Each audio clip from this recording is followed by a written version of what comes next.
Oi, gente. Eu sou Gabriel e sejam bem-vindos ao canal Histórias do Planeta Terra.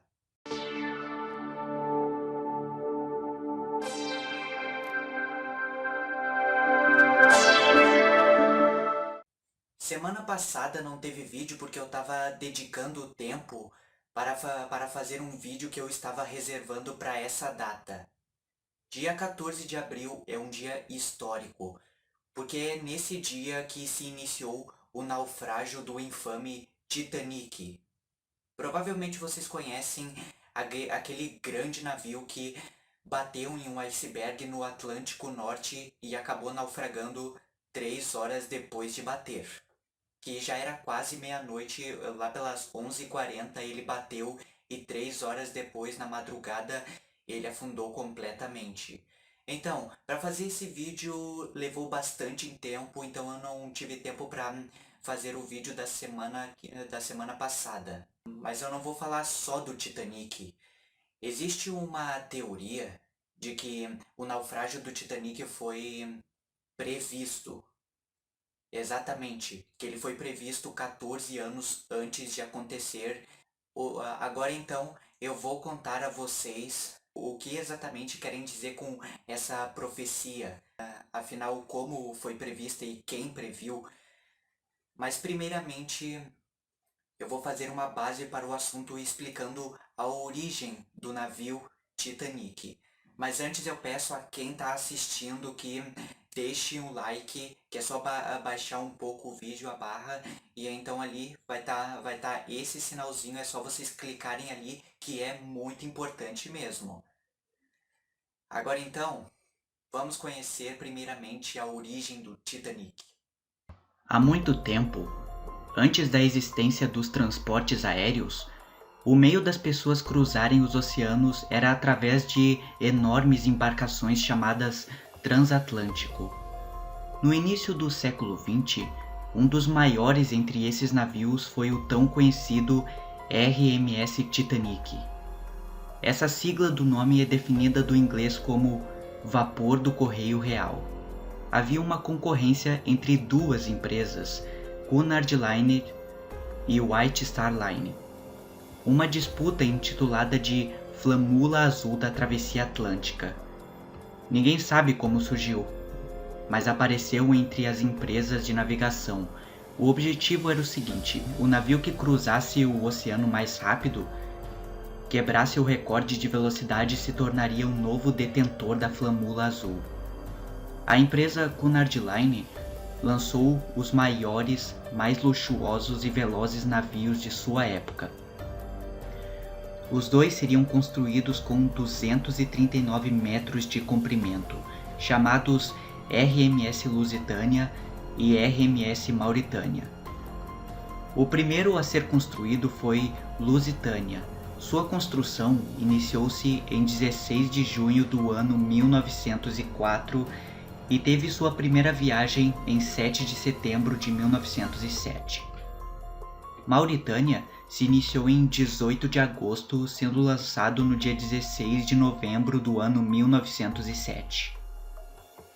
Os dois receberam motores de turbina que lhe proporcionaram a capacidade de 46 km por hora.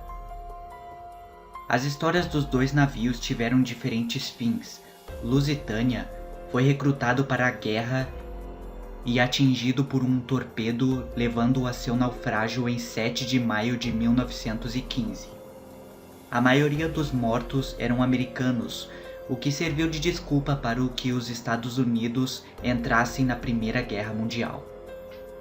Já o navio Mauritânia também foi recrutado para a guerra. Ao contrário do Lusitânia, ele resistiu. No entanto, foi sucateado e vendido às peças após a crise de 1929, também conhecida como a Grande Depressão.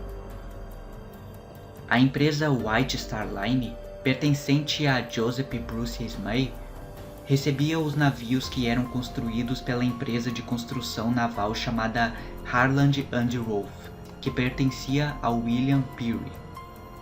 Em uma noite, durante uma janta na mansão de William, entre esses dois presidentes, Foi proposto por Bruce a ideia de juntar suas mentes para criarem um projeto unido: fabricar 3 navios de tamanho e luxo superior aos que sua empresa rival Cunard Line construiu.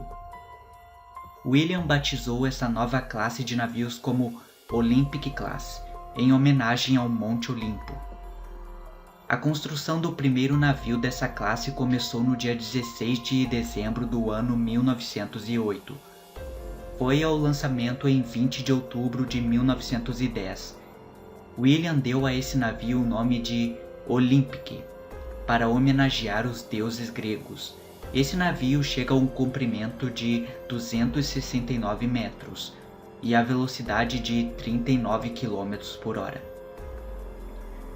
O segundo navio começou a ser construído em 22 de março de 1909 e foi batizado por Joseph em homenagem aos grandes titãs da mitologia. O nome que recebeu foi Titanic. Receberia cerca de 270 metros de comprimento e a velocidade máxima de 42 km por hora. O prazo para seu completamento estava marcado para março de 1912.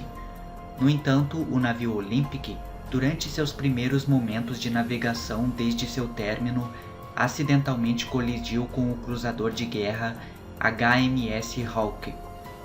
O dano da colisão não bastou para afundar o Olympic, mas amarrotou o eixo da hélice e por esta razão a construção do Titanic foi estagnada para a libertação da doca seca que seria utilizada para os reparos de Olympic, a mesma onde o Titanic estava sendo construído.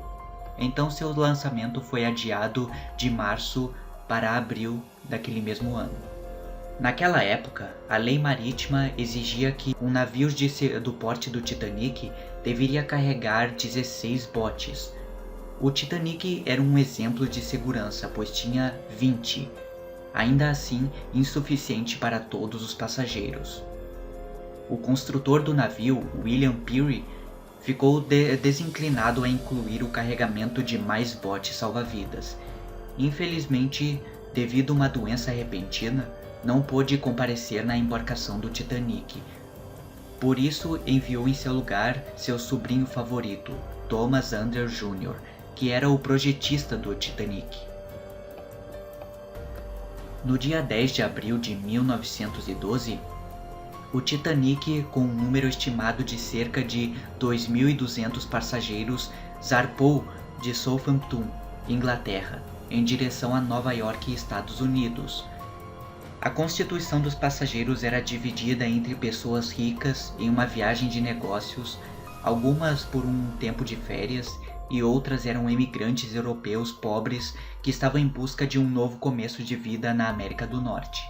Mas no meio da viagem, enquanto navegava pelo Oceano Atlântico Norte, uma coisa horrível aconteceu. Um iceberg enorme foi avistado lá pelas 11h40 da noite de 14 de abril. Um desvio já não era mais possível por tão próximo que o navio já estava.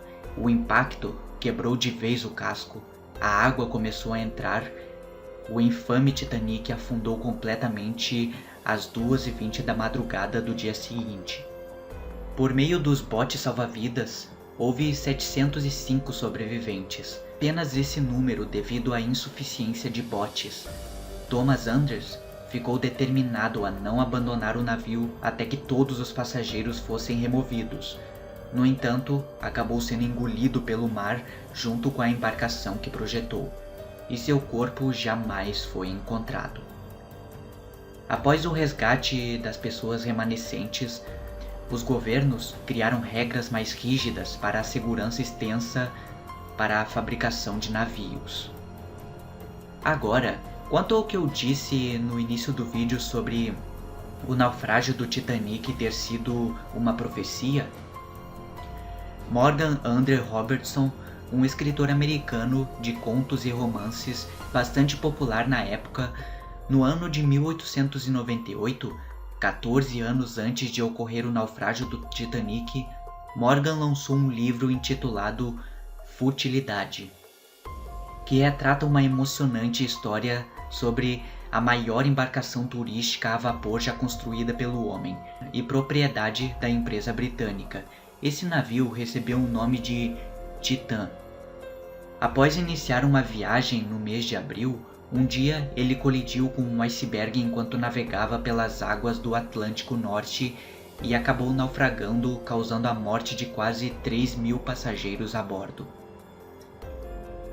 E pouco tempo após o desastre do Titanic, os editores de Morgan publicaram uma nova edição do livro com o título renovado para O Naufrágio do Titã. Os dois navios apresentavam muitas características estruturais similares. O Titã chegava a cerca de 243 metros de comprimento e o Titanic cerca de 268.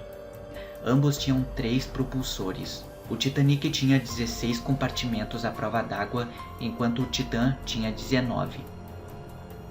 Ambos possuíam a capacidade de abordar 3.000 passageiros, sendo que o Titanic só tinha 2.200 a bordo em sua viagem. O Titanic tinha um número de 20 botes salva-vidas, enquanto o Titã 4 a mais.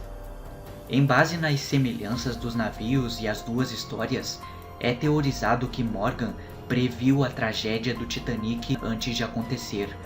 Então, ele escreveu um livro em referência a essa profecia, contando a história de um navio fisicamente semelhante com uma história idêntica.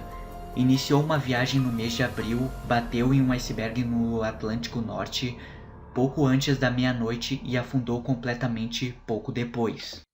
Então, pessoal, o que vocês acham dessa teoria? Morgan realmente previu o naufrágio do Titanic e depois se referiu a essa profecia escrevendo um livro de ficção? Ou pode ser apenas coincidência? A resposta para essa pergunta vocês podem deixar aí no comentário. Então, se vocês gostaram do vídeo, deixe o like se você não deixou no começo do vídeo. E pessoal, agora o objetivo principal do canal é conseguir as 4.000 horas. Cada tempo que você fica assistindo os vídeos do canal, por exemplo, do começo até o fim, cada minuto que você fica exibindo será somado, contado, então vai resultar em horas e vai aumentando. E quando conseguirmos as 4.000 horas, finalmente ativaremos a monetização do canal e isso significa muito para mim e bastante para o canal. Então, você que está assistindo, inscreva-se no canal, depois ative o sininho para você receber a notificação das novidades que estão para aparecer. E em seguida retorne à página inicial do canal, assista outros vídeos, compartilhe com seus amigos, digam para eles se inscreverem também e assistirem os vídeos, que essa ajuda, pessoal, eu serei grato indescritivelmente, hein? Será muito importante mesmo. E também peço que você me procure nas redes sociais, que eu tenho Instagram e Facebook. Lá eu publico alguns avisos para vocês ficarem a par de mais detalhes de postagens pendentes e projetos que estão sendo trabalhados. E lembre-se que eu estou aberto para as ideias de vocês. Se vocês conhecerem algum assunto relacionado à história e ciência, o conteúdo que eu publico aqui, é só vocês deixarem em um comentário. Que as informações que eu encontro nas minhas fontes de pesquisa aqui em casa não são suficientes. Eu preciso das ideias de vocês também. Então, muito obrigado por assistir esse vídeo até aqui. Ele era bastante importante mesmo para esse dia. Agora então, até o próximo vídeo e fiquem na paz.